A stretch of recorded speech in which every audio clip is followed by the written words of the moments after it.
Bobby G's YouTube channel here for my CES, my Corrective Exercise Specialist. Before we get started, I always want to let you know my videos are for training and education purposes only. So if you ever have any questions or concerns, please make sure you talk to your primary care provider and address those issues with them. Again, this is for educational purposes only. Today we're going to read out of my NASM, which is my NASM CES book. There's two actual syndromes lately that really have been affecting America. One of them is the Uppercross Syndrome and the other is the Lower Cross Syndrome. Uppercross Syndrome is really known as the forward head rolled shoulders, and the Lower Cross Syndrome is known as the anterior pelvic or posterior pelvic tilt of the hips. And so most people that see this are 90% of Americans who are in a one-dimensional stage for a very long period of time. So we got to get up, you got to get moving, you got to use your kinesiology and get that body moving. And what happens is a lot of times in the upper cross and the lower cross syndrome, you have muscles that are shortened and tightened and muscles that are lengthened and loosened. And we want to make sure that we have the correct balance between both of those. So I'm going to read directly out of my book here. I want to give props to NASM, an amazing company. NASM has educated me so well.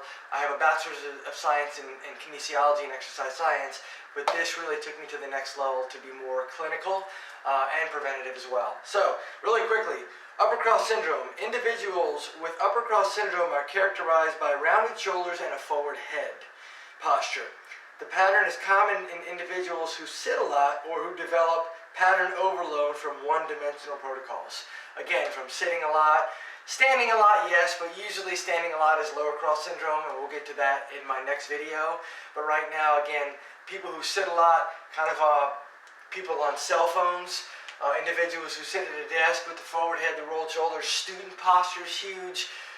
So every 15, 20, 30 minutes, if you're sitting, get up, move around, stretch out, get out of flexion and get into extension and allow the body and the neck to relax. Let those muscles relax that are actually staying in the shortened position for so long. So I'm going to bring up here, I'm going to show you on the chart. I'm going to read real quickly though. So the shortened muscles in the Uppercross Syndrome are going to be the upper trapezius, levator scapula, sternocleidomastoid, the scalene muscles, latissimus dorsi, teres major, and the pectoral major minor, and the subscapularis. Okay, so again, upper traps and levator scap. So the upper trapezius, of course, is here, is the upper trapezius.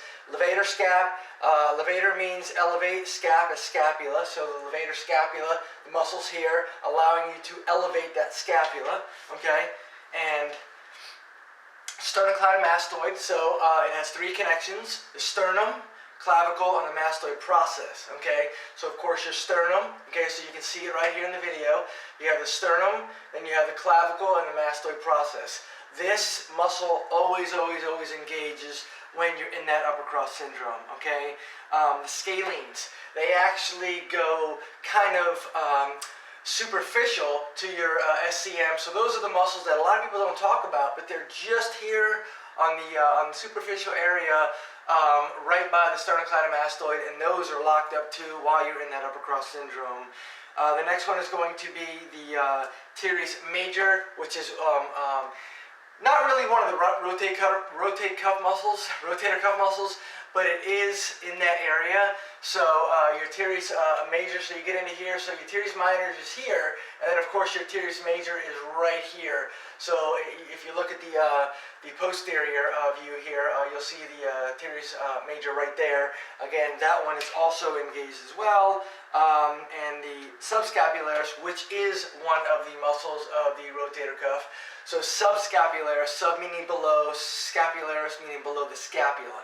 Okay, so you go down here, and of course you'll see you have the supraspinatus, infraspinatus, teres minor, and then you get into your subscapularis, which is right under here.